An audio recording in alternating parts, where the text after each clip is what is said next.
So tonight, Debbie and Stefan will address us on, I've lost that again, the business of doing good business, um, which is particularly pertinent in these times. The good thing to see that businesses are slowly focusing on turning away from profit above all else to focusing more on humans and contributing and looking after their people and adding to communities and countries. It's a very good turn. I think this topic came up. Debbie and I have had long discussions on the pros and cons of marketing and advertising and branding. I tend to have a negative view of these tactics, particularly in the light of the nudge persuasion we have seen in the media over the last 2 years, driving people into certain behaviors. Debbie, on the other hand, is the eternal optimist and only sees the upside, and I think that prompted tonight's topic. So I'm looking forward to an interesting evening. Debbie will take us through how this is going to work, and I see we've got our snacks and liquids. This is going to be an interesting discussion, and I'm really looking forward to it. Over to you, Debs. Oh, thanks so much for having me. This week has been really busy, but I've been so excited. It's such an opportunity. I'm so grateful that you guys can have me on here talking about something that I'm absolutely obsessed about. So it's wonderful. I just wanted to give you an introduction, a brief background. So my background, I come from fast-moving consumer goods originally, and very much in the space of brands. Moving across to Namibia, I came into the advertising world and really worked on, I was kind of spoiled starting off with Unilever in South Africa, where you were given brand positioning and purpose on a platter, and you just had to adapt it for your market and roll it out. Coming to Namibia, I really started to research brands and purpose and what it meant to get people fired up around a purpose and moving people in a direction, obviously in a very profit-driven position, selling consumer goods. So in the last few years, it's all really about human behavior. So tonight I'm really going to talk about purpose-driven business and business as a force for good. Stefan, who's also on the call, and I are very interested in good business and what that really means. And I know this is a little bit like preaching to the converted, because we've got some wonderful people in the room here. And everybody that I can see here is really interested in purpose-driven human beings, basically. So if you don't mind, I'm going to share. So can I say 2 words before you start, Deb? Yes, please. So yeah, maybe just to add on, I think Debbie and I share this passion for businesses that have a meaningful impact in the world. So we've done a few sessions around the business of doing good business. So Debbie has done most of the work and the research, and I joined in with some talking. But in my background, I'm a chartered accountant. I'm currently the CEO at Troutfire Studios, which is the journey in the last 3 years that I want to share a little bit with you about. And I spent, before that, 17 years I was at PwC, and I worked in various divisions in PwC, but very much in a corporate structure. So then I turned my life upside down and I moved to media. And moved into this different world, and the journey that we're sharing today really is Debbie contributed a lot to the thinking that underlies Troutfire Studios that we've been putting together, and the journey that we've been on ever since.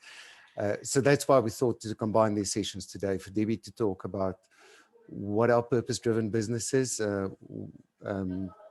to explain that, and for me to give some of the practical lessons of things that I've experienced in the last 3 years. Cool, thanks, Stefan. So I'm going to get cracking, because yesterday I was so excited about the topic. I had a presentation of like 100 slides, and I managed to narrow that down to 20 that I'm going to whip through so that we can have a nice discussion afterwards. So let's see.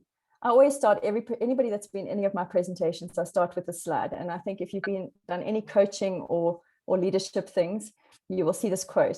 And it's from Anna Nin, and it says, "We don't see things as they are, we see them as we are." And I'd just like to remind everybody that as we come into these presentations, we bring all of our history and research and the space that we are operating from. And I'd really like everybody, if you could, just to keep an open mind and a fresh view and perspective of what we're going to talk about tonight. So because there's a lot of paradox and interesting things and emotions in the world in terms of how people view things. So where are we now in the world? As Claire said, it's a very interesting time. Maybe we're just not stuck on the first slide. I don't know if you're wanting. Stuck on the first slide. I will thank you, Anna. See, that's why Anna is here. Yeah, we will, for all the nice design work that you did, we were also stuck on a screen where we could still see the commands at Yes. the top. So you guys must keep me on track here. And now, let me see. We Yeah, have three. just- Here it is. Yeah. Yeah, perfect. So let me know if it gets stuck again. So where are we now in the world? And I'm, as Claire said, I am an optimist, but I am a realistic optimist. And I think in terms of the realization of what's happened over the last year is that we are all connected. Okay. We have an absolute feeling that we are kind of connected to the planet at the moment, that we have to care for people's well-being, that as a community, we have no choice in terms of going forward in the world. A lot of things have come to the surface, and everybody's aware of inequalities, the big gaps in the systems. So from one point of view, the cracks have started to show, which I think is a good thing. And from the second point of view, is it's incredible what we have managed to do as a collective since January 2019. We won't debate about whether it's good or bad or what's happened over the year, but we can move things as a collective on this globe and the planet if we aim it in the right direction. So in the shift, good old Milton Friedman quote, Milton Friedman 50 years ago said, the social responsibility of business is to increase its profits so long as it stays within the rules of the game. And the rules of the games have changed, okay, tremendously over the last 50 years. And now, Steph and I really believe that the business of business has to be improving the state of the world. I'm not going to go into stats and figures because I think in this group, everybody's been reading all the headlines, and purpose is the new buzzword, and purpose-driven business. But basically, consumers are demanding it. Yes.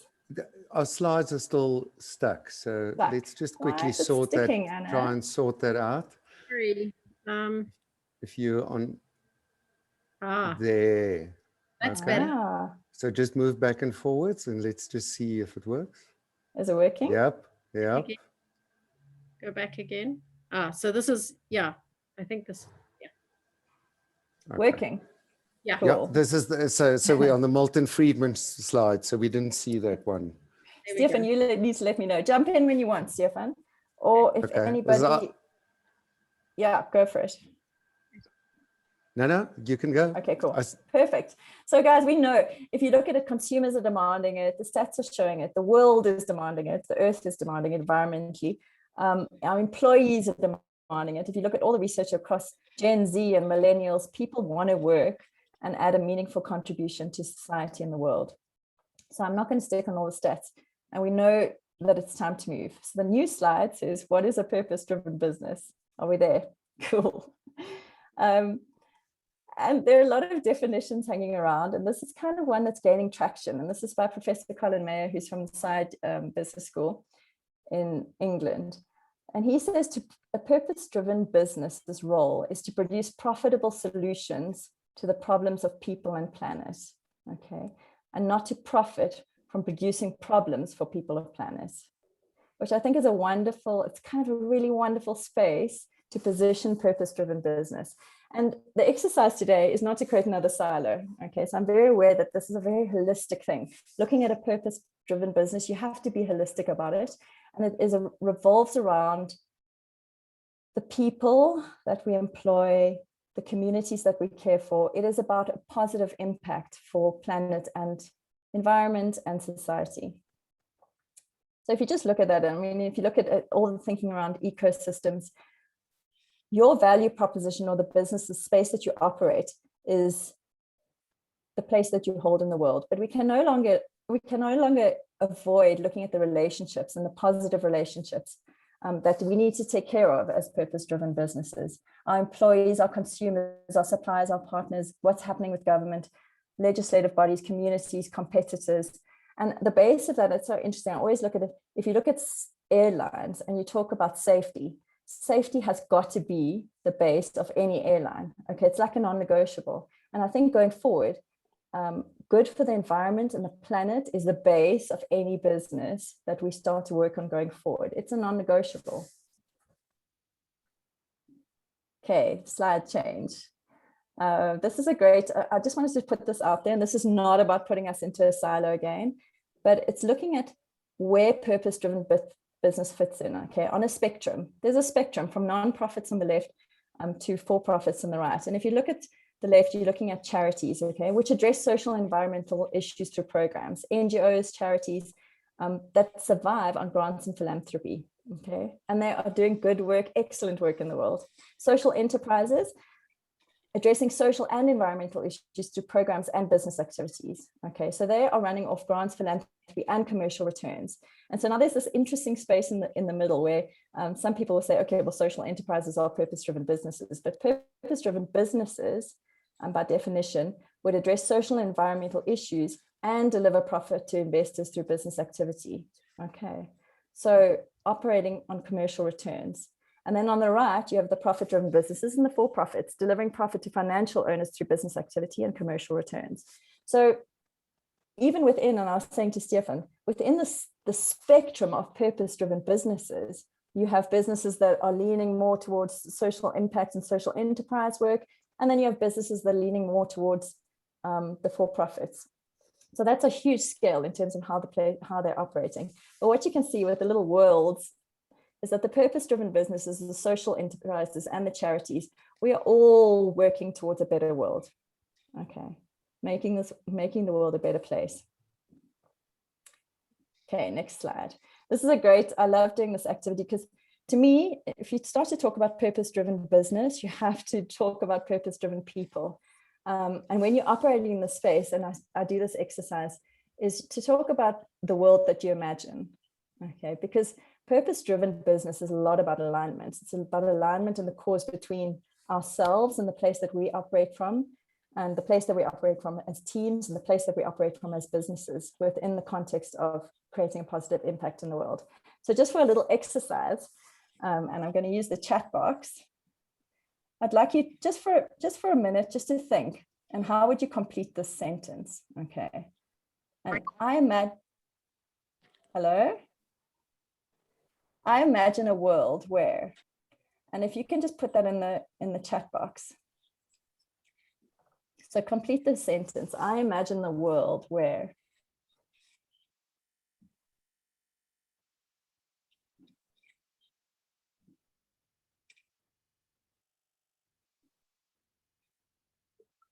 I think Stefan will be ahead of this game. He's cheating because he's done this before.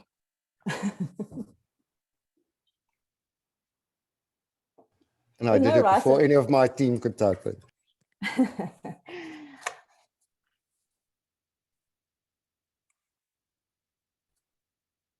Okay, so pop that in the chat when you've done it. So Stefan says he imagines a world where every human being has a chance of achieving their full potential.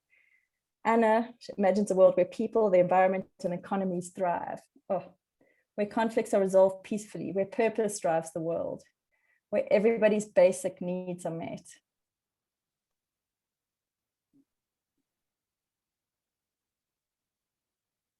Ulla says, where all beings are regarded the right to life.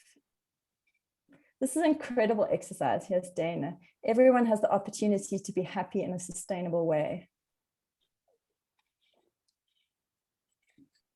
What's amazing about this exercise is that I've never done it with a team, a group of people, where people don't want to live in a better world, okay?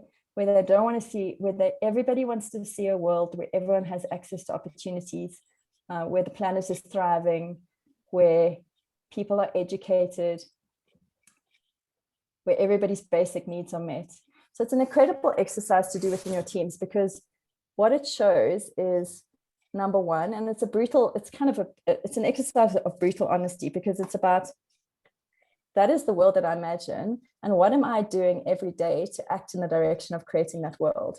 Okay, so there's sometimes a disconnect between the spaces that we operate in, if we have to be brutally honest, the jobs that we're doing, the business that we're running, Tuba says where our children can dream and live to see the reality of their dreams. And Richard says where people are motivated to help others to be happy. It's a credible, I know you guys will all know Gregor. Gregor, if I can steal one of his values, has an unwavering faith in humanity. And I think this exercise always gives me the feeling of unwavering faith in humanity. And Ginger says from Nad, a world where elephants roam free. Very beautiful. Okay, so moving on, because I know I'm going to time issues. What makes a truly purpose-driven company? And this is what I'm absolutely passionate about. So I'm going to unpack it here. Is the slides changing, Stefan? Nana? Cool. So number one, what makes a truly purpose-driven organization, okay, is that you have a clearly set out, and it must be clearly set out, authentic, practical, and inspiring purpose that will benefit society, okay? And when I come back to being brutally honest about this, it's a really deep reflection on what you really stand for in the world, okay? It's how are you adding meaning for yourself and meaning to others? What is your reason for being, and where can you have a unique positive impact on society? I know Anna and I have debates about this all the time. And things you need to know about purpose. And this is a very interesting thing, because we can have a long discussion about startups and entrepreneur, people where you're leading a company in the beginning, and how do those is it your personal purpose that is put onto the company as an organizational purpose? And if you're transforming a huge business that has been running, where does that purpose come from? Okay, so in many businesses, it's an origin story. In your personal purpose, it's also an origin story. It's most likely already there, driven by the purpose-driven individuals, okay, within that organization. And if you uncover it, it'll come to the front. What we must also know is that it's not about CSR or compliance, okay? When I talk about that, CSR is wonderful, okay? It has a space, corporate social responsibility, and people are doing wonderful things with CR money, and I'm not vilifying it or putting it anywhere else, but it's not. CSR is in a silo, okay? And when we talk about purpose-driven organizations, we're talking about really acting from a space of purpose across the organization and the business and its services and products. And when I say it's not about compliance, compliance is really important, but purpose is an inside-out thing, okay? It's acting from source. Sometimes when we look at compliance, we are so busy fulfilling compliance issues that we are acting from outside in. And purpose is driven from inside out. It's a human thing, guys. It is a benefit to people. It is absolutely about the value and the service that you are offering to people. Your purpose statement is not a unique selling proposition, okay? And when we talk about brand work, we talk about positioning yourself uniquely. Blue ocean thinking, you might be aware of that, where you really create a space for yourself somewhere within a market. It is not. A purpose statement could be exactly the same as somebody else's. Actually, if you love someone else's, you can steal it from a personal point of view. It is literally a human thing. It is not related to the industry that you work in. And I know that sometimes it's really difficult for people to move out of the space that they're operating in. But a purpose is something that never changes, okay? It's a human thing. If something happens in your industry tomorrow and you need to pivot your entire business, okay? Or you leave your old job where you were there for 20 years experience, it is not about your title. If you need to pivot, it stays with you. You take it with you. Your organization, your team will still stay, but your purpose, the industry that you're operating, your mission might change. Okay. This is huge, and I just need to put it out there, because discovering your purpose is a journey, not an event. Okay, it's not a 2-hour workshop. People come, we need a purpose statement. Can you please help me? We've got 2 hours on Friday. No, it's a journey. Okay, it's a huge process. So I've got to use the poster child for purpose-driven business here, Patagonia. We can have a huge debate whether or not we think they're truly purpose-driven, but Patagonia actually, only in the last 18 months to 2 years, has moved to a purpose statement. Okay, before they were operating very much of a kind of a mission statement in terms of where they were providing their value in the world. So their purpose at the moment is we're in business to save our home planet. Okay, and if you think back to those points, a purpose statement has to be authentic. Okay, it has to be inspiring. It is a human thing. that is relatable to society and is not about what business they're in.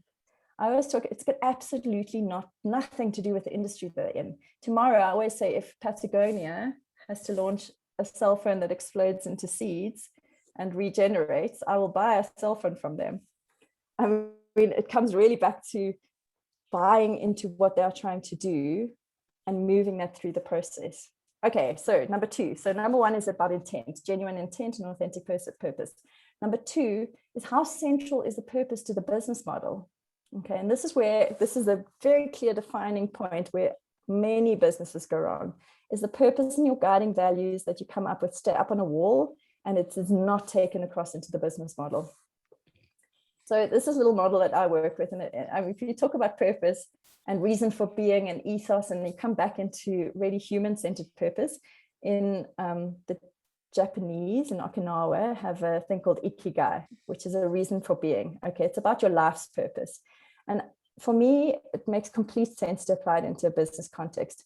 So if you look on the left of the screen, as you have, sorry guys, I wish this was the whiteboard and I could make little notes, and Anna will tell me how to do that later. But anyway, on the left of the screen, you have your purpose. Okay, and Simon Sinek, if you want to relate this back to Simon Sinek, is your why. It is your emotional brain, the place that you operate from. Okay, so remember, people don't buy what you make, they buy why you make it.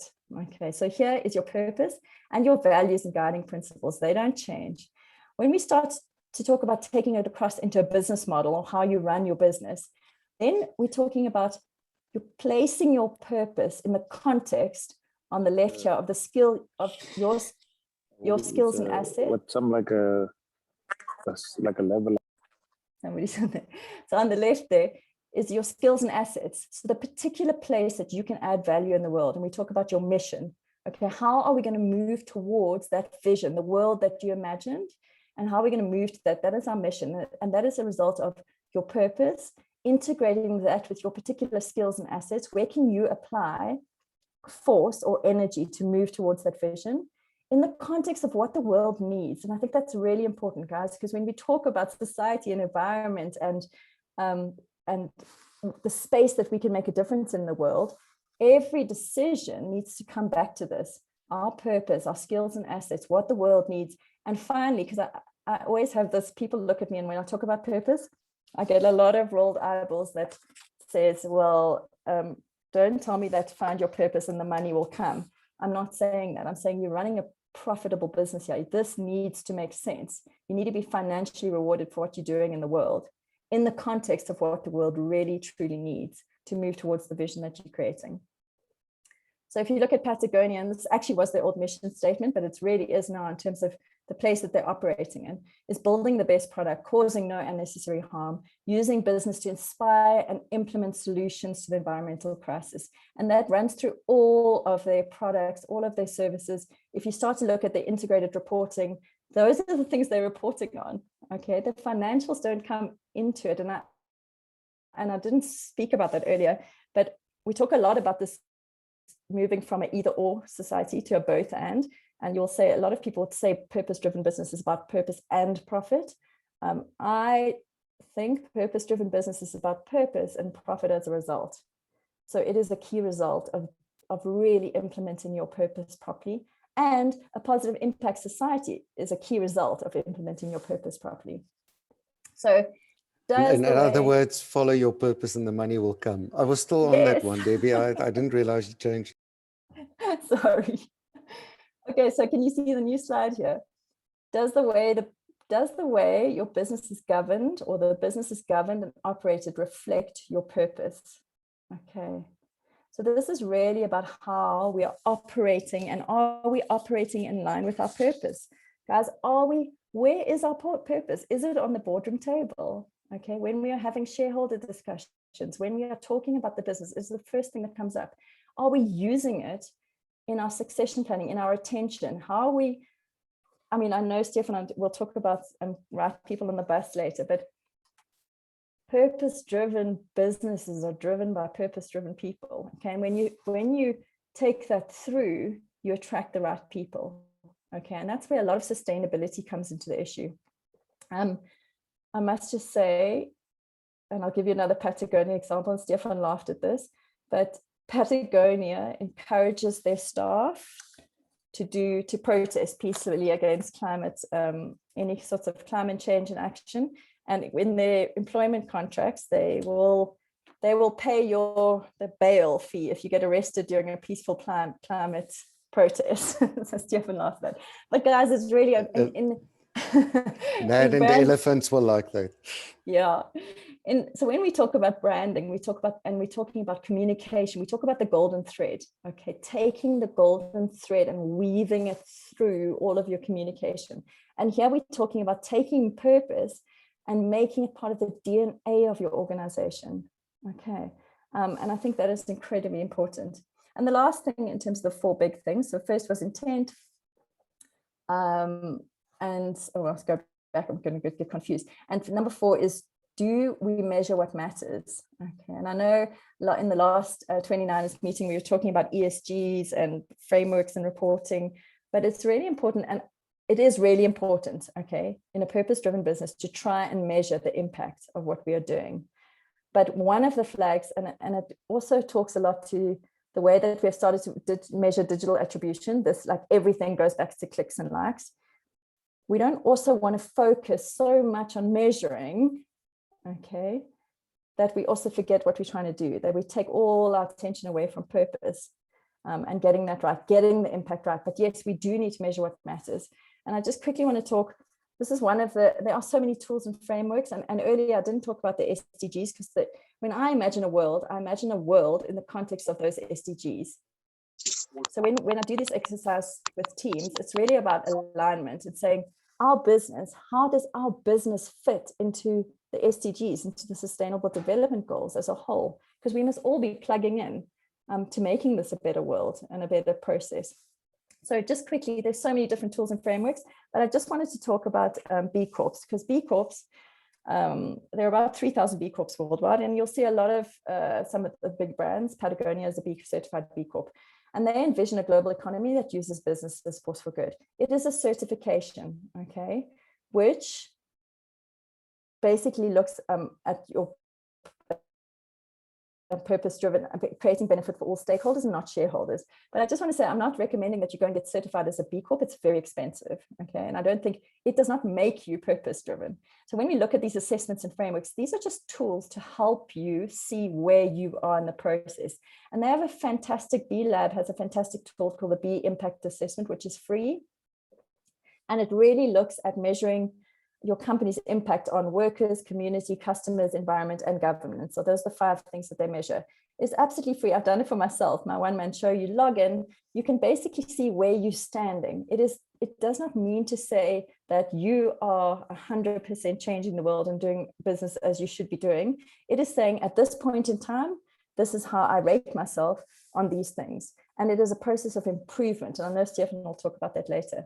But it's really fantastic to see how people are working across silos. So the B Lab has also created an SDG action manager to see how you're tracking against the SDGs, and also with GRI to see how you can integrate those 2 reporting systems and really use it for your reporting going forward. So I said to Claire last time that we had a huge debate about ethical marketing as ethical businesses. And I'm not going to go too much into that, but I'm going to really talk about all the washings, because I think it's a big space at the moment and it's a big question mark in terms of how do we communicate and talk about what we're doing with our businesses in the space of sustainable business. So the definition whitewashing comes in from deliberately attempting to conceal unpleasant or incriminating facts about someone or something. Okay, that's the definition of whitewashing. And now you have all of these offshoots. People the good old one was greenwashing. So when we first started speaking about being environmentally friendly, everybody was said, we recycle, here's our packet, we recycle, this is great. Our company is trying to be green. Meanwhile, behind the scenes, they're not recycling at the office or having unethical practices in their supply chain.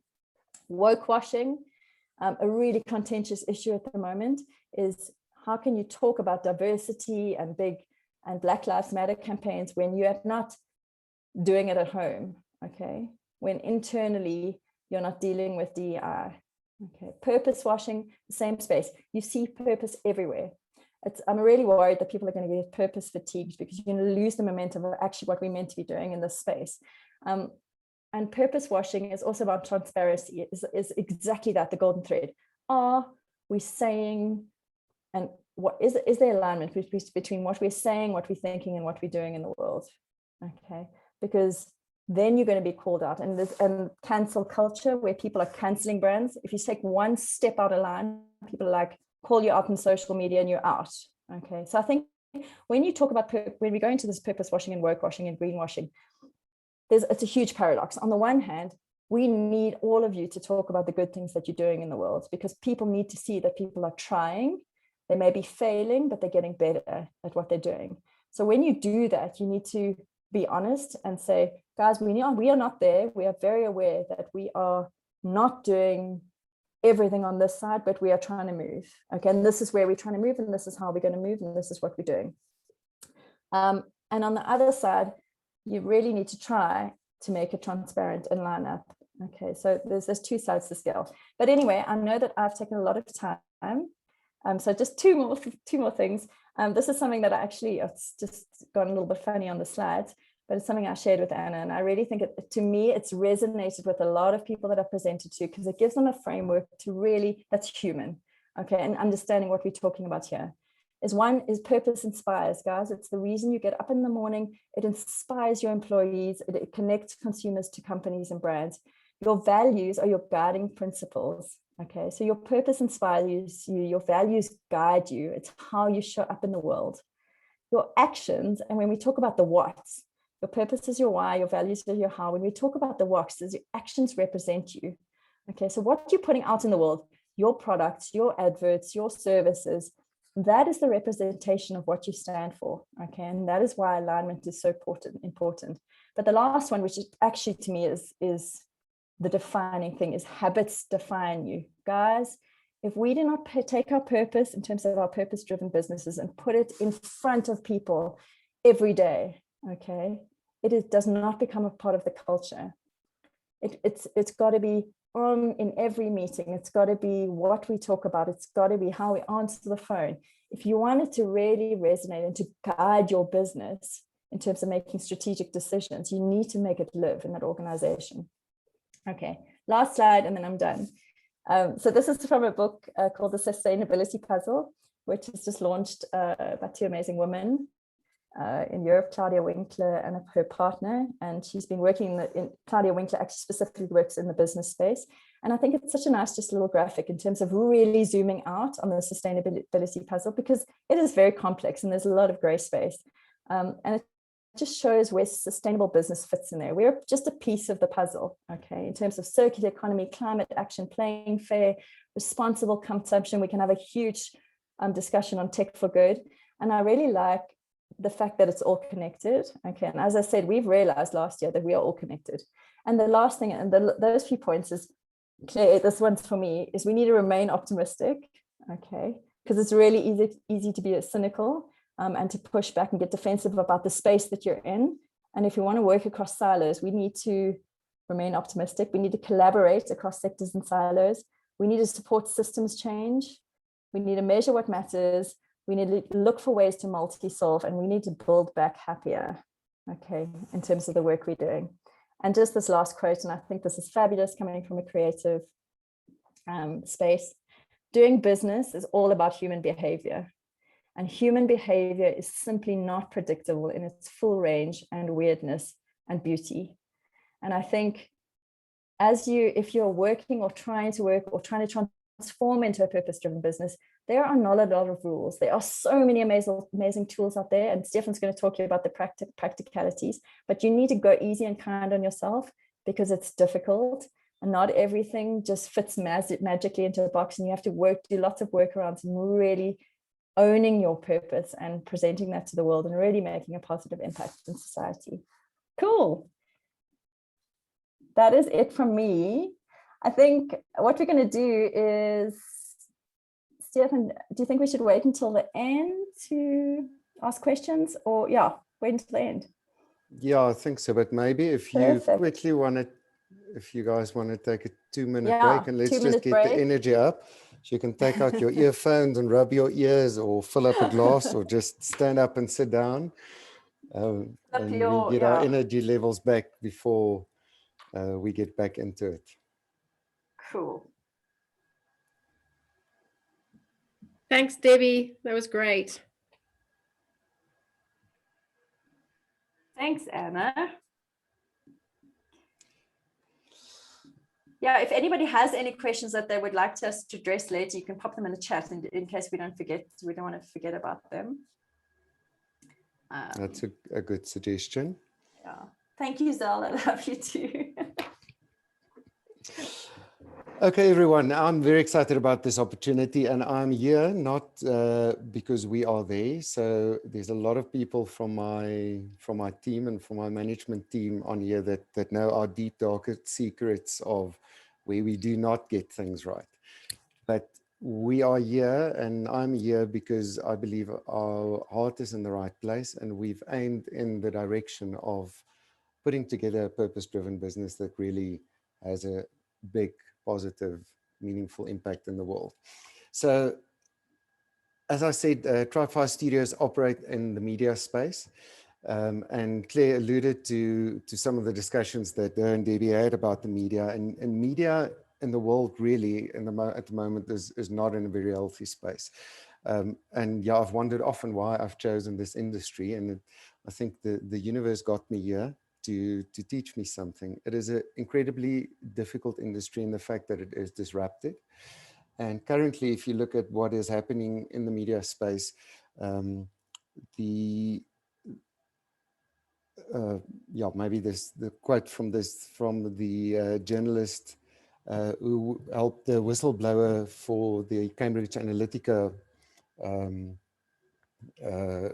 whistleblowing disclosure, Christopher Wiley, spoke about Facebook, and she said Facebook is a crime scene, and talking about misinformation, distrust, just plain lies and fake news on there. And if you look at traditional media, I mean, I speak to most of the people in our country, and people roll their eyes about media and say, well, the reporting isn't exactly great. And the media struggles with clickbait and headlines that are just there for pulling attention and creating sensationalism, and being silent about some things that should be spoken about, and then over amplifying some things that doesn't need as much attention.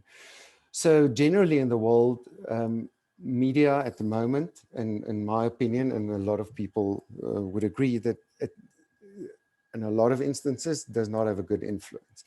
And the problem with media is it's an old saying, the platforms have changed, the technology have changed, but those who control the media control the mind, because media works in our minds all the time. It influences our decision, it influences our moods, it influences our mental health.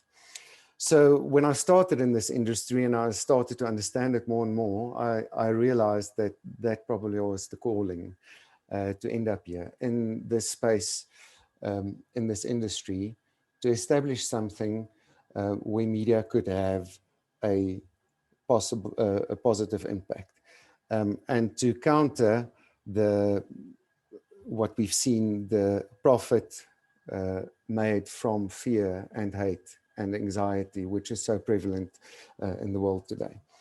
So establishing and pulling together a purpose-driven business, and I'll share our purpose statement with you just now, is something that came from my heart, and I started in this business, and it's been a journey. Debbie said you have to be kind to yourself, and it takes time to write down things. And the statements that I share with you, we started in 2018. Most of them we only wrote down in 2021.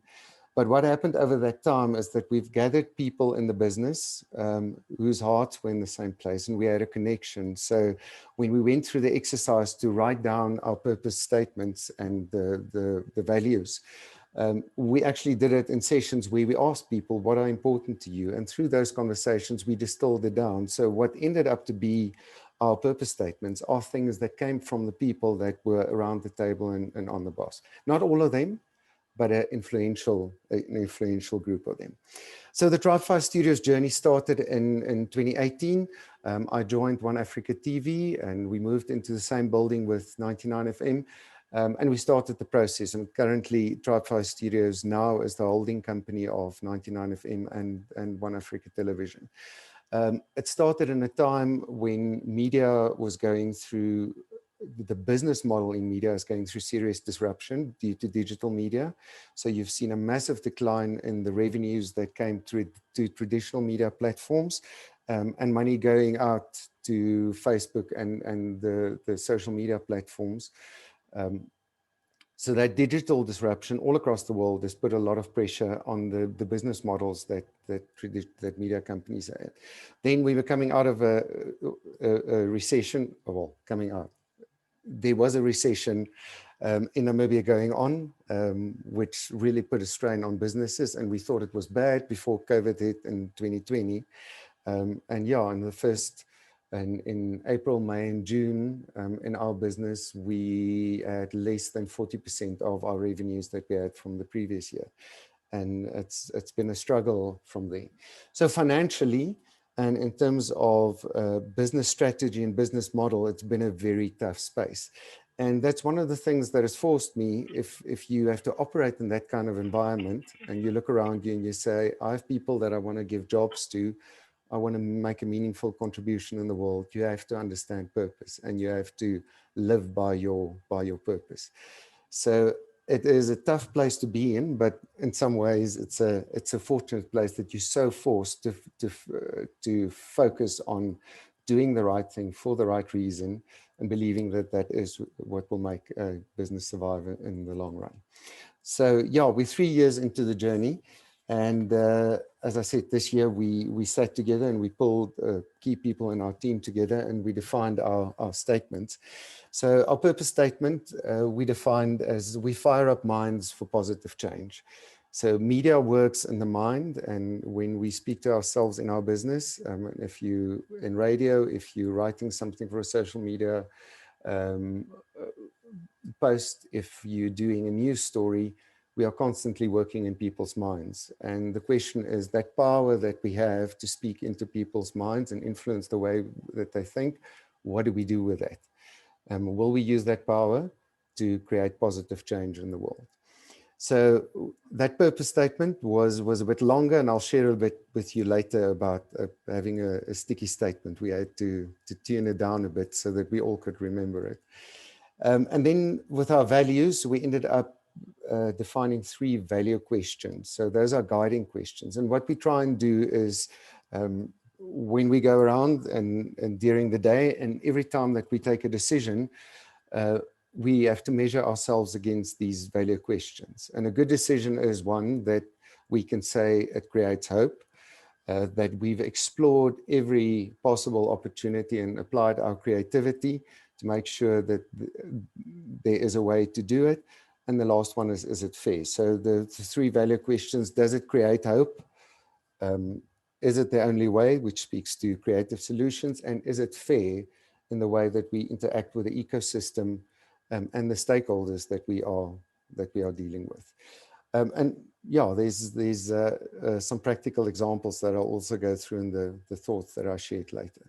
So with a mission, that is the thing that we're busy with at the moment. So as Tribe5 Studios, we're obviously in media, and it's a holding company where our mission is to grow influential media brands that shape Namibian and African minds for a better future. So specifically working in the media space, and it's about building strong media brands that have audiences around them, that follow the content, and because the brands add value to their lives, we'll have those eyes and ears so that we can communicate to those people and influence them positively. And yes, we started our journey in the beginning, and we asked all our people that were in the room, what is your vision of the world? So the same exercise that we did today. And we came up with imagining a world where every person has a fair chance to achieve his or her full potential. And I think one of my experiences, there is in all of us as human beings, there's this disconnect about when we answer this question and we see a utopia, a wonderful world that we want to have for ourselves, But when we get to the daily grind and when we have to deliver, we often have this disconnect between the way that we do things and really thinking about the outcomes that of what we do on a daily basis, and aligning that to say, is that going to grow into the world that we imagine? So I'm just sharing 10 thoughts with you. It's not everything. It's I sat down and I thought through our process, and I thought, what are some of the biggest lessons that I've learned? What are some of the things that we are struggling most with? And I took them down to 10. So those are the 10 that I want to share with you today. And hopefully some of them resonate with you, or you can learn something from it, or you have some bright ideas that you can share with me later on. So the first one is get the bosses out of the way. Now, this is a very personal one. I left PwC and a corporate environment where I was doing very well, and I had a good career, and I was earning well at the time, and I came here. And initially my thought was, I'll take this business and I'll fix it up, and I'll get all the shares in a way, and I'll sell it for a profit. And I started the journey, and then I realized, is it really about that? And how do you spend years and days just chasing that dream of, how do I make the most money out of this thing?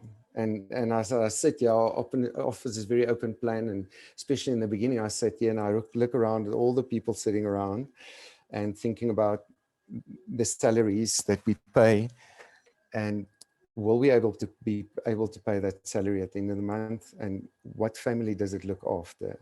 Everything that we put out on air, what is the impact on that? And that for me was a journey to clarify my mind about what is success in this business. And I think in the journey, for me as the CEO of the business, and obviously someone who has a lot of influence on where we go, is redefining success from monetary success, that for 17 years in my corporate job, most of the time I believe successful business people are the ones who make a lot of money, to being in a business where I say a successful business is a business that has a significant positive impact on everyone and everything that it touches. And it's positive for the employees, it's positive for the audiences, for the clients that we serve.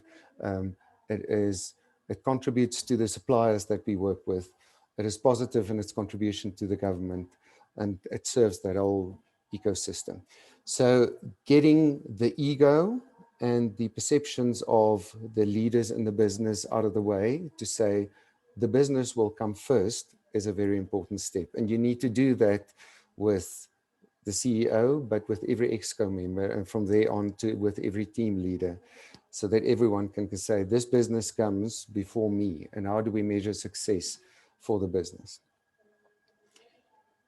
The second one is have enough grown-ups on the bus. So yeah, before all the youth throw me with stones,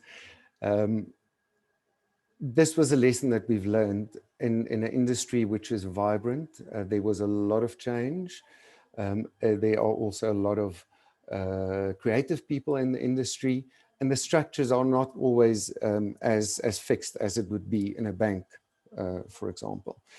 And what we learned is that we need enough people in the business that understand their personal purpose, that are mature in terms of their personal purpose, to understand how do they connect to this business and to help carry the purpose of the business. And if you're balanced between mature people that are able to help carry that journey and the young, hopeful, vibrant people that are still learning and growing and haven't figured out their purpose, you have an imbalance there, you really struggle. And we've come to a point now where we said we really need to make sure that we need more people that understand purpose, that are mature in that sense. It's not age, in terms of their thinking and in terms of independent decision-making ability and maturity, that can hold hands to grow the next generation of people to get to the same place. maybe just the last thing on that point, and I think that's one of the big learnings as well. It's for me, it's a big difference between a purpose-driven business and a business that runs purely for profit, for example. In a business that is not purpose-driven, it's much less human. You can build much stronger checklists and processes and systems, and you can cope with people having much less decision-making power. When you want to be purpose-driven and you want to address all these needs of the world out there, the people that take decisions need more authority and better judgment to be able to take decisions on behalf of the business. And that's where that maturity comes from. So lesson 3 is you need money for the ride. And you're very lucky if you are in an industry or in a business that is booming at the time and there is a lot of money to play with and to do things with. I wasn't in that opportunity. Our team wasn't in that opportunity. We have that opportunity. We were in an industry that is declining with financial pressure, and we needed to restructure. But the important point is money is the baseline. It makes the world go round. So the first thing that you need to do is to restructure and make sure that you have financial stability, that there's stable financial ground under your feet. If you don't have that, you can't start working on purpose and vision and all of those things. The world just moves under you all the time. The fourth one is have sticky statements. So I told you that our purpose statement used to be much longer and we made it shorter. And we spend a lot of time thinking about these things. And then we had my wife, who's a copywriter, and Debbie and I and Zelmarie is in the team, and we contributed and we wrote these perfect, beautiful statements with the right words that capture absolutely everything. And then we ended up in situations where I'm on a radio interview and I myself struggle to recall the purpose statement. And I just realized what is more important is that it's short enough and clear enough that everyone can remember it, that it sticks in their minds, and that it can become part of the daily conversations, and that we use it every day when we do our work, when we start a meeting, when we talk to each other, when we take decisions. We should ask the questions: is it fair? Does it create hope? Or will it bring positive change? So make it short, make it sticky so that people can remember it easily. Otherwise, you will never entrench it. Talk is cheap and brutal honesty is necessary. And this, Debbie spoke about purpose washing. It is a very subtle thing, and one has to be extremely honest with yourself about your intentions all the time. And especially when it is about pulling this golden thread of purpose through everything in your business, you get to points where you're just extremely frustrated with a supplier, and you just want to act in a way that's going to sort it out. And then pull yourself back and say, well, is this the positive impact that I want to have? Is this the positive change? What will the impact on the supplier or on this employee be? When we draft policies for employees, to really sit down and go back and check those things and say, is it really in line with what we set our hearts and our minds out to do? And it's a constant process, and a strong team that constantly are honest with each other and remind each other and call each other out when you digress from it. So the sixth one is trust the process. And yeah, I said it took us 3 years, and I started off the process thinking about a recipe in my head of how we're going to do these things. So, and I had a checklist of, we will do this, then we'll write these statements, then we'll put out these policies, then we'll change the marketing material in this way. And very little of it worked out in that way. And we ended up with a lot of things just starting out and getting things totally wrong and pulling back and changing and starting out with some people who went with us for a while, and then you just realize this is not going to work. And then the people changed. And eventually we went through a process where there is a time when it is right and things just start falling in place. So it is a process where you must be kind with yourself, but at the same time be very intuitive about what is happening around you and the messages that you're getting from clients and from the people around you and from employees and suppliers, that you must really listen to the people around you and not push them aside and just force through processes. And yeah, feel what is going on and constantly test your intentions with where you are going.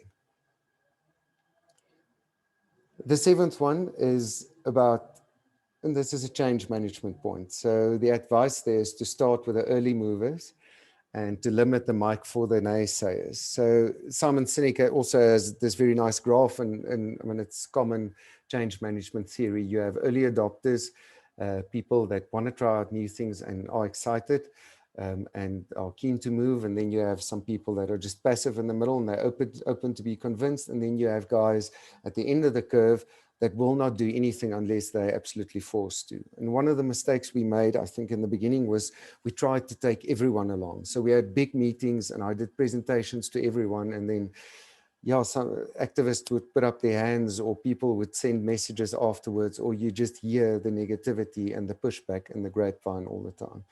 So if I had to do something different, I would follow that process to start with the early adopters and make them purpose champions and take those people that buy in and help them to create, get them to help to create the energy that moves everybody else.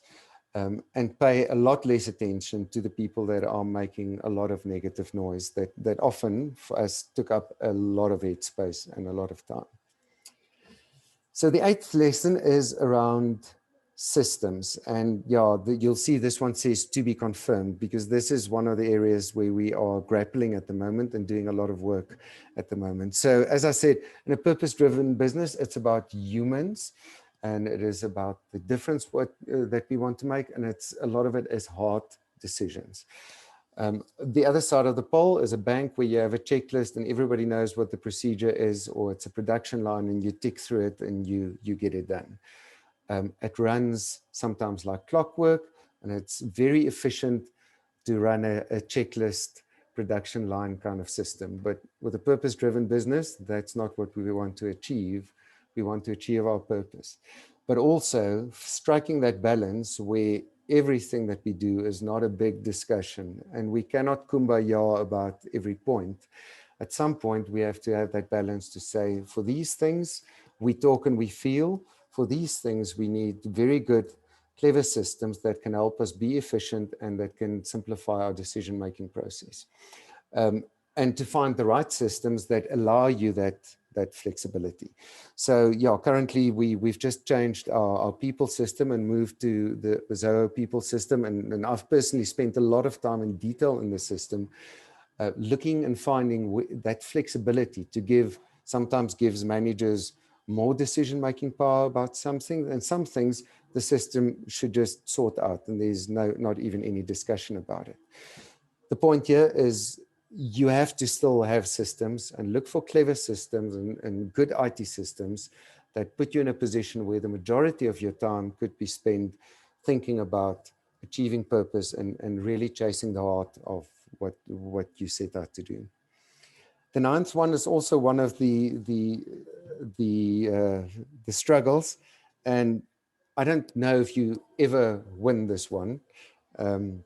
But hopefully, I believe there would be a tipping point, and it is about communication. So we've fallen in a lot of traps about thinking that people are on the same page and then realizing a lot of people are just not on that page.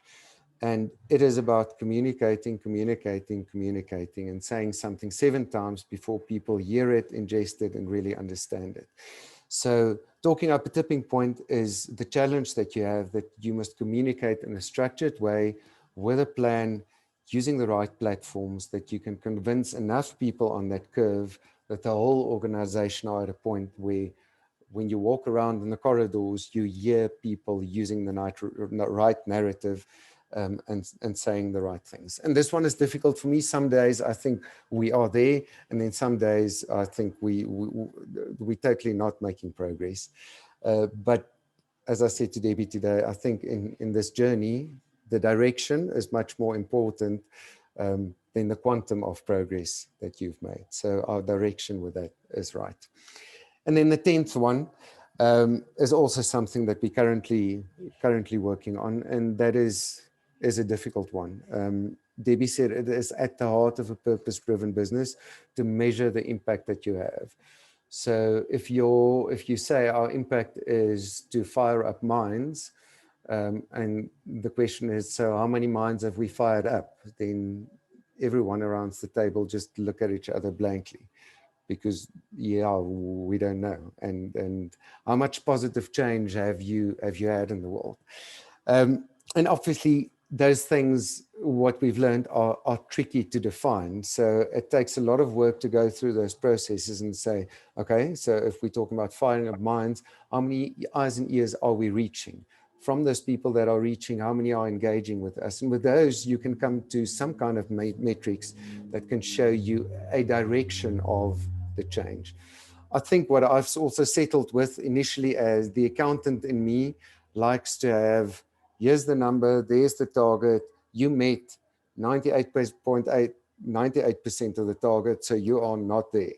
And what I'm learning in this process, because it's human, it's organic, it is messy, it is about taking a step in the direction and saying, did we move? Did we aim high enough? And did we get as close as we can? But writing that down and getting that into a system that is measurable and clearly understandable, and that people can on a daily basis say, step into their job, and what am I going to do today to give them clear direction so that they can move along those metrics or measurements, is a journey that we are currently busy with. So yeah, maybe in a year's time you can ask me more questions about that. But that was one of our big learning areas at the moment. So those are my 10 thoughts. I think I'll close the session there, and say thank you very much for listening, and thank you for the opportunity to share. Really, with these sessions that Debbie and I have had, it is about firing up minds for people to have these conversations, and to find the people that are also passionate about business that have a positive impact in the world. And then, yeah, I think as a last challenge, or as a last comment, I would like to challenge you that, one, to work on your personal purpose, because all the change that we have in the world will come from people who understand their purpose and move in that direction. And then if you move into organizations and you become part of teams, to challenge there and to make sure that those organizations are moving in the direction of the world that you imagine and that the team imagines. And then the last one is, yeah, maybe it's a bit blunt, but it is also because I'm in this industry of media, and because of what I've seen happening in the media landscape. And I think the role that media has to play in a society is incredibly important. The role that media has to play in a democracy has been proven to be crucially important. And the collapse of local media and strong local journalism and good media practitioners is a big concern for a society. And it's up to media companies to pay the salaries for those people, to develop the training courses and send those people on training courses, to host and run media systems that are fair and where there's accountability and where there is double checking and that complies with journalistic standards. And to do those things, you need revenue streams. At this stage, most of it comes from advertising, until we've managed to totally revise the model, but it's advertising and it is sponsorships. So my challenge to you is also support local media. Local media, for us as a society, we need good local media, and for that, local media needs financial support. Thank you very much.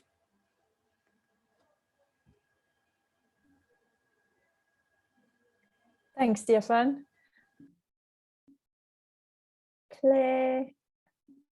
Oh, you're on mute, Claire.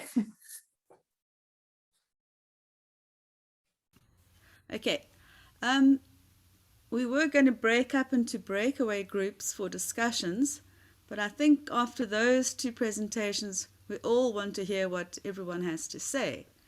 So let's keep it to the general group. But on that point, again, if you want to find someone who says something that triggers you, go and find them privately. That was incredibly powerful, both of you. Thank you. And lots and lots of food for thought. And I'm sure there will be many, many questions. Stefan, I love your journey. It's really brave. Support Thanks, local Claire. media, fair enough, but it's quite difficult at this point, you have to admit. So someone's got to raise the levels. There's your challenge. I had another thing to say, but I'll get there later. People. Yeah, I see Richard suggested an article for me to read, so I'm definitely going to check out the book. It's interesting that British Academy publication is also Colin Mayer, the quote that I gave in the beginning about purpose-driven business. He's involved there, so I'm definitely going to check out the book. Any questions or comments or? A question from Alexander or Debbie. Yeah.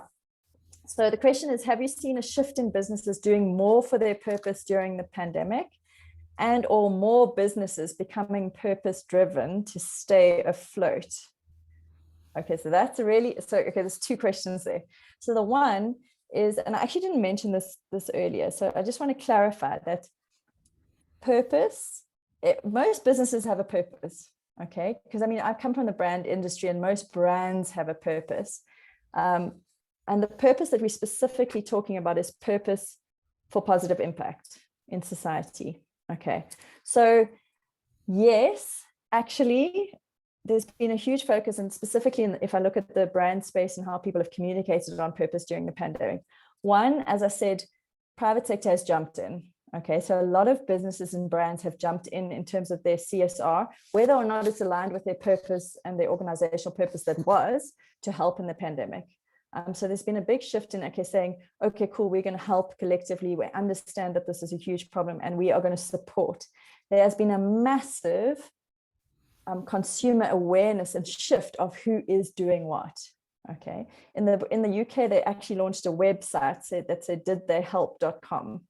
Okay, where consumers could actually go on and say, oh, this business has helped. Okay, in terms of really helping with what's going on in the pandemic. So yes, there's definitely been an uptake on that. Whether a lot of that may or may not have been purpose washing with businesses jumping onto the bandwagon, but a lot of it comes from a genuine space.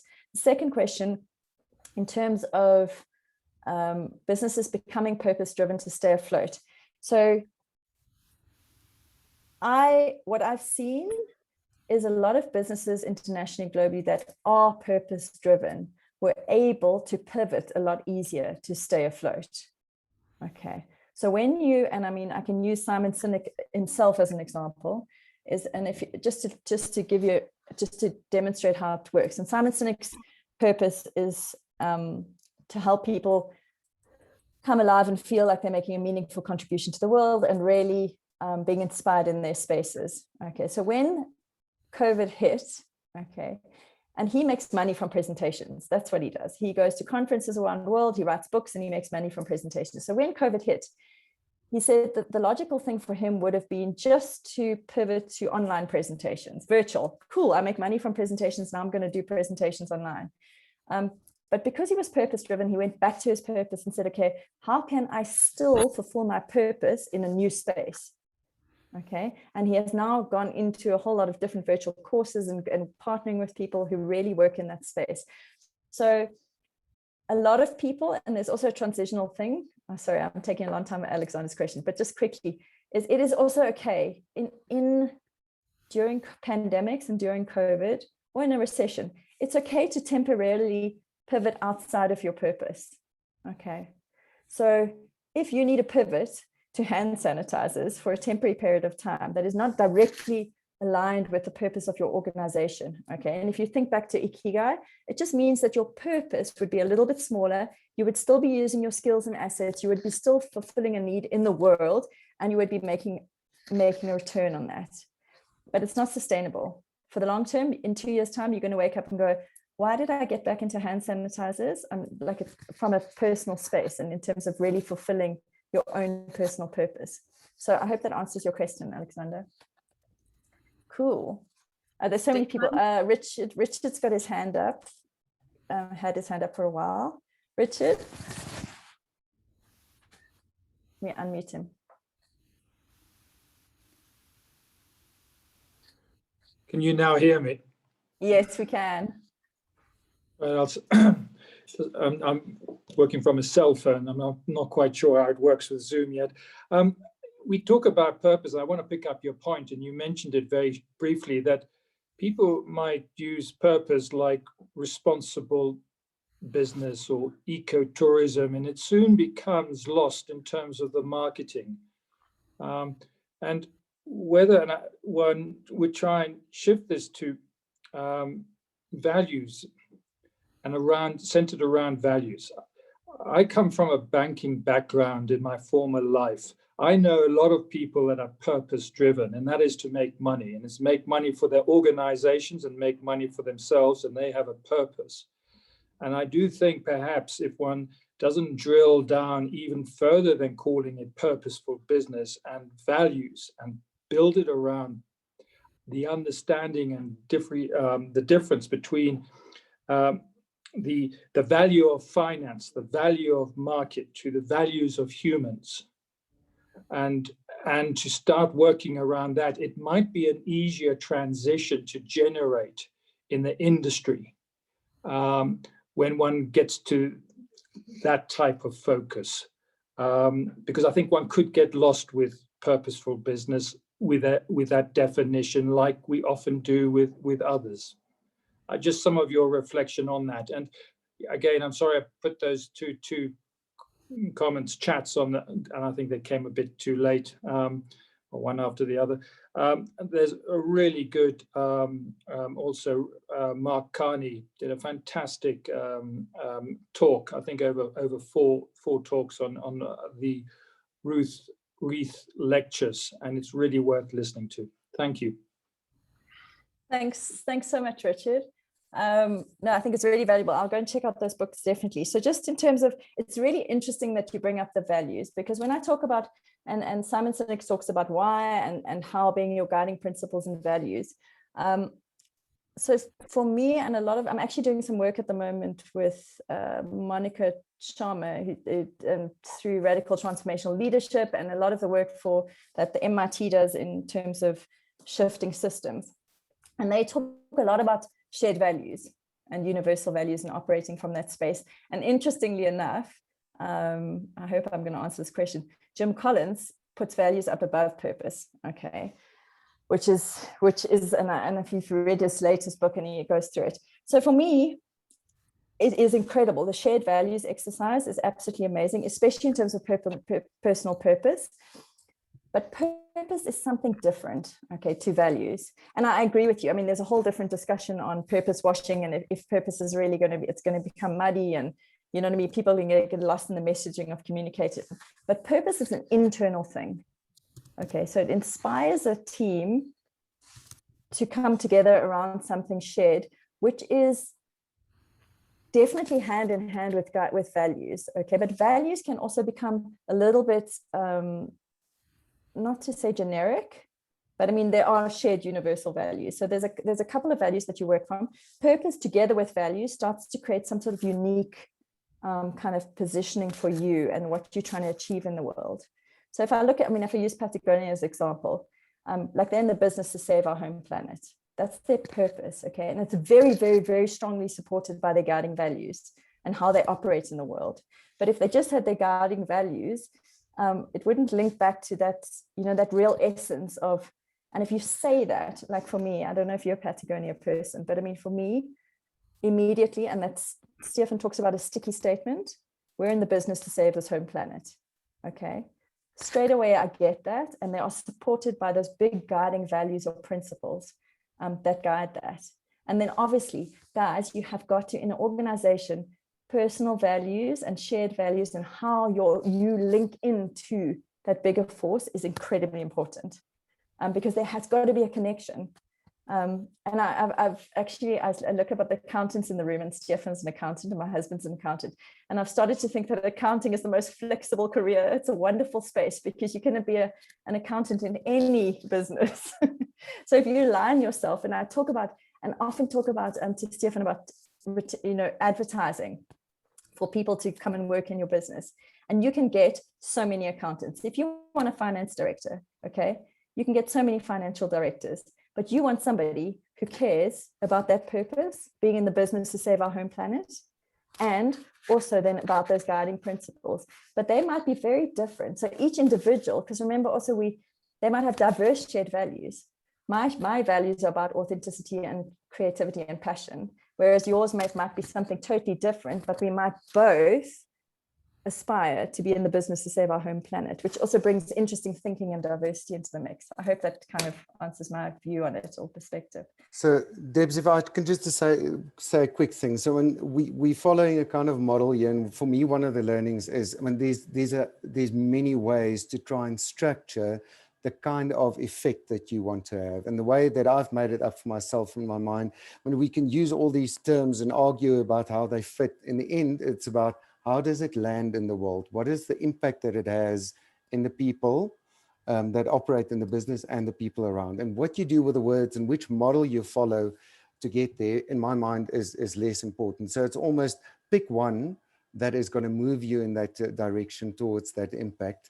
And yeah, if that one doesn't work, try another one. Cool. David, I think your hand up was next, and then we'll go back to the chat because Tuapira has a question. David? Okay, it's not actually David, but Dakonja here. Yes, sorry, yes. Can you forget your name? Yes, yes, exactly. Firstly, Debbie and Stefan, kudos to the amazing presentations, a solid 10 out of 10. You guys spoke directly to my heart, right? So, and now my question is, so personally, I'm in the purpose education business with Purposeful Camp Namibia, and something that frustrates me a lot is that how do you even get to start people to even actually start, Simon Sinek says that you need to start with a why, but how do you even get to, how do you get people to even start considering their whys? Because I best believe maybe for you guys' age group, it's much easier to convince, but now I'm working with a youth age group by money is one of their biggest, whereby money is one of their biggest mottos. But now how do we start channeling people's mindsets into actually thinking about their purpose and thinking about their why? It frustrates me a lot in the type of business that I'm in. Cool. Can I take that one, Stefan? Yes. It's exciting. So, I mean, but keep it short. We could There's a lot definitely of have questions. coffee or a virtual coffee sometime. I'd love to chat and help you. Well, give you my, sorry, I'll keep it short. Okay, so very quick. So if you look at Simon Sinek and the way that he structures it, and he goes to the emotional, your old brain, which is the emotional part of the brain, and then the rational, how we always want to come to the rational part of the brain. It's really difficult for people. When you say, oh, think about your purpose, it's so hard for people to get there. So there's a lot of different tools. I mean, I've got about 7 or 8 different ways to do it that helps. What really worked for me is if you start to develop an awareness of what you love doing, what you like doing. I created a love list. Okay, I called it a love list and a hate list. I've also had a little strong dislike list on the side. But it's to actually start to develop an awareness of the space that you're happy in. What do you love doing? So I literally wrote down, I love analyzing Excel spreadsheets. I hated small talk. And in that is a very nice tangible in terms of your rational brain is to start to get to the deeper messages. But I mean, I can share some of the things that I do and we can have a maybe in-depth chat if that answers your question. But it's really about awareness. I know. Yeah, absolutely. So what I'll do that on both of, so I'll WhatsApp you both, Debbie and Stefan, and we can schedule some coffee. I'd love to get to tap your minds on that. Cool. Okay, great, Awesome. thanks. Excellent. I think Cheryl asked a question about how do you find your own purpose? So I think Debbie commented on it now, Cheryl. Debbie actually has a very nice little process that I've gone through and some people in my team have gone through. It's something which is a journey that you need to work on. And there's a number of tools that you can follow. So Debbie can maybe share with the group when you're going to do a session again on personal purpose. It's a nice place to start. Stefan, there's a question here from Tuapira. Thank you for the refresher, Stefan. Purpose indeed is what will propel us in our businesses forward. I loved your point about having adults on the bus. I've paid a huge price by having too many kids on the bus and not enough adults to pull with. Okay, comment. Yeah, And then good Cheryl, comment. okay, personal purpose. From Esty Moritz, how do you monitor your own limitations in a purpose context within organizations? Sure, that's a I know.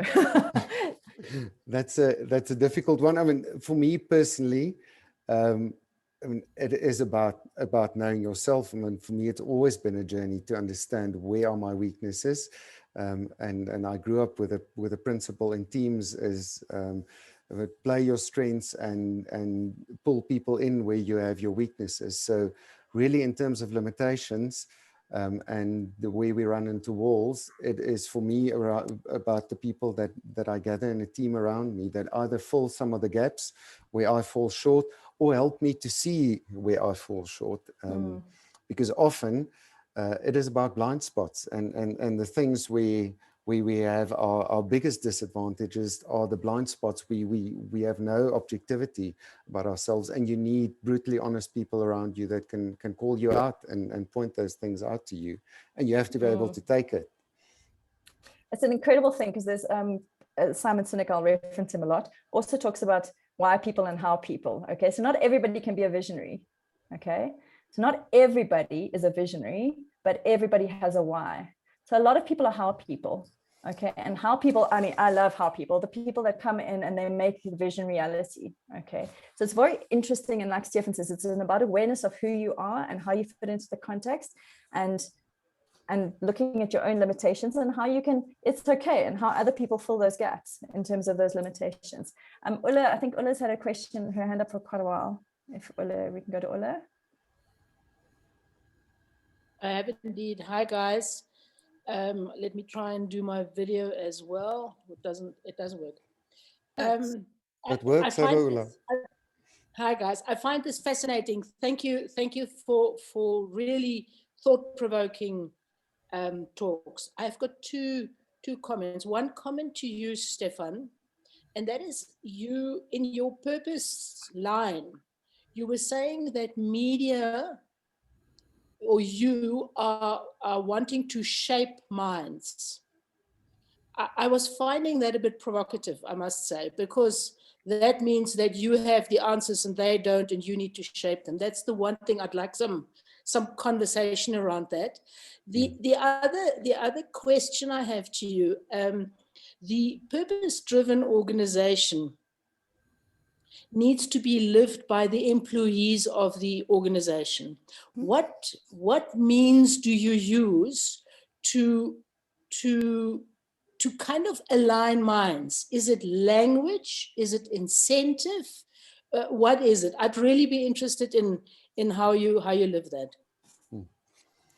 Thanks, Ulla. So yeah, the interesting comment about the first one, we definitely didn't think about it in that way. And I mean, really our thinking is when we look at ourselves and you look at a media brand, it is, we are a channel. So we get people who come and they speak on radio and we channel them to an audience and we capture a news story and we send it out on the other side.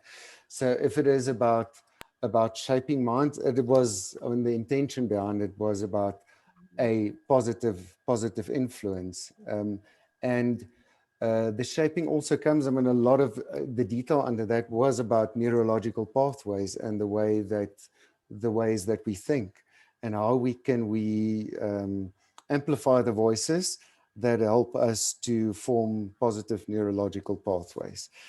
So yeah, I think you hear my part, but it's always interesting to see how people read the words and in a different way than you intended it. In terms of, I mean, how do we motivate people to buy into the purpose? I mean, it's honestly the most difficult thing. We had our EXCO meeting again yesterday, and you're sitting with this carrot and the stick, and do we incentivize and are we nice, and do we train more? And sometimes do you just issue warnings for people that don't toe the line? And when do you get to the point with some people who you can clearly say they're not going to fit in? So when we've now been dealing with cases where we just had discussions with people and say, you don't think in this way, we're never going to be on the same page, and we constantly going to have conflict. And yeah, for me also, then you end up making people's lives painful if you're constantly on their case, and it's just not their dream and their thing. So one of it is words, and it is conversations for me that I've said to people all the time. This is what this business is about. You have to understand what you are about. And if that does not align, you're not in the right place. And then we should talk, where is your space? Where should you go? And where would you be better aligned? And for everyone in this business, I want 80% of people to be in the sweet spot of their purpose, or at least to have a 70% overlap between personal purpose and business purpose. Yeah. So most of that, I would like to do in that way. Yeah, we are forced that you have to get to the situation where you have to pull out the stick and just sort of clearly put down the lines. And with some of that, we've waited too long. It is one of the risks that it's soft and it's human, it's organic, and some things slide because you're driving this process where you should have just taken a stance. But it's difficult judgments. Can I just also comment there, Ola? I think it's really, sorry, Ola, it is critically important for people to understand their personal purposes. So in that space, in terms of the connection, to help teams connect with the purpose of the organization, they need to also do work on themselves and understand what their values are and what that space, if they even connect in that space. And it's really important in terms of the brand messaging that goes out there. If people, like we said, and I mean, it's really difficult if you're transforming an organization and you're working with everybody that you've already got on the bus. That's very different to a startup where you can actually say, oh, cool, we're going to advertise or communicate in a certain way and get the right people to connect because they're coming because of our purpose. And I mean, I think Stefan can attest to the fact that a lot of the people that have come into his team, like Zell, who's on the call, I think, actually came from 99's inspiring Namibians to master their destiny. She connected with that purpose and arrived on the door and said, I'm here. Like, where do you guys need me? Like, I believe in what you're doing. Where do you need me? And then you can apply amazing skills in certain spaces. But if it connects with a personal purpose, then it's easy to move. So I think it's really about really helping people to understand their own space in the world. But it's really a new language. It could be a new language. It could be completely different thinking, different approaches. I don't want to, but thank you. Yeah, for that. So I think Zell asked the question, can a business be successful if not everyone in the team believes or works towards the purpose? And I think we've answered that to a large extent now. My personal opinion, you need the bulk of people to be moving with a purpose. Then you can have a small group of people that might be neutral, and the people that push against the purpose must be in the minority. And it's important to be brutally honest about that and have the honest conversations and exit people from the business who do not fit. Yeah, Jim Collins also talks about that, the percentages of people that need to be there, in terms of moving things forward and working against it. So I'm on the next question. Debbie, how do you think we can become a purposeful country? I heard that Rwanda developed a national purpose statement. The Pewa asked. Yeah, okay, that's massive. Look, it can be done. It absolutely can be done. But I think, again, okay, and I didn't actually say this earlier, and I wanted to say this.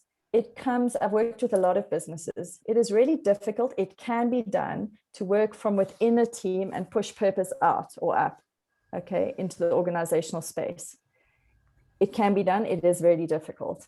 Okay, if you get a team together and they're purpose driven, they have a vision, and they actually, in terms of those early adopters, actually move it out into an organization. Okay, if you're trying to build or transform into a country or transform a business into a purpose driven space, you need the shareholders, the investors, the owners, the executive management to buy into and lead that process. Okay, so that is critical.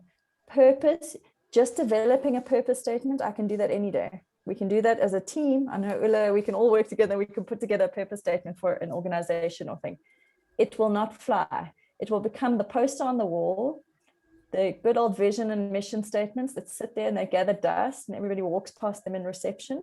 So you can do it if it is authentic. If you go back to those points, it's a genuine intent to move towards that. It's authentic. It is, you have everybody on board in terms of the people driving the processes, and then you have to connect it through to everything, to the change that happens on the ground. So it is possible, but there's a couple of boxes that need to be ticked for that to happen. And Rwanda is doing some amazing stuff in some amazing spaces. Cool. Okay, I think those were all the questions we had in the chat, unless there's still someone that we missed out. No, that's cool. Should I wrap up? Yes, thanks, Claire. Claire. Whoa. Well, just on your point of people on the same page, I think this group is proof that we all 100% have the same purpose, and that's why it's working. Facetious question, where to from here? Do we monetize this? No, joking. But yeah, where to from here? So that needs to be a point of discussion. He's smiling behind you, Claire. I know. Now I've lost my train of thought. Yeah, but that's evident that this is working. And yes, Stefan, this is for you. Debbie, I'm so glad we recorded this, because I think this should go onto a bigger platform. Obviously, you're going to put it on the 29ers, but Stefan, I think your presentation, Debbie's presentation, can't you do something with them on 99 or One Africa? It's too valuable to be lost. I really think so. So there's got to be a creative way to get this out there wider, more widely. It's been an amazing discussion tonight, and thank you everyone for joining. I'm actually very encouraged to see how many people there were. So if we have to go this route again, it works. And yes, again, just encouraging everyone to interact with each other. If you have a question for Ulla, reach out to Ulla. We don't always have to work through the group. It becomes untidy. So just keep communicating, which is what it's all about, always. And yeah, together we can. And yeah, just my purpose, I don't know if anyone's ever seen it. I think it's hidden somewhere on that 29ers great scheme of things. But the mission or the purpose there, mine is just do the right thing. And to me, that encompasses everything and includes fairness and da-da-da-da-da and whatever. So, yeah, if anyone wants to change that, or if we can work on that for the group. But to me, that's neat, memorable, and not sticky. Yeah, but let's talk about moving forward, everybody. Where to from here? Thanks, Claire, and thank you very much for the opportunity. It was a privilege to do this tonight. And thank you, everyone, for listening, and it was great connecting with you. Yeah, thank you. And we can definitely have coffee. I see Ulla wants a coffee there. And yeah, anybody can get in touch. Off my website, Think Human Being, or off Stefan's Tribe Fire Studios.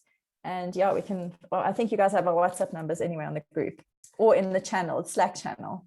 We can have a chat there as well.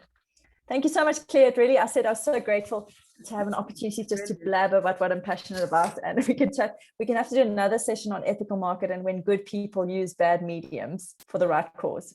Please. Now we're on that, if anyone has a passionate topic for the next session and would like to present and get a group together like this, please just contact me privately. And yeah, please post this on the group and Slack. And thank you everyone for being here. It's been brilliant. Thanks, guys. Bye. Thank you. Bye-bye. Bye. Bye.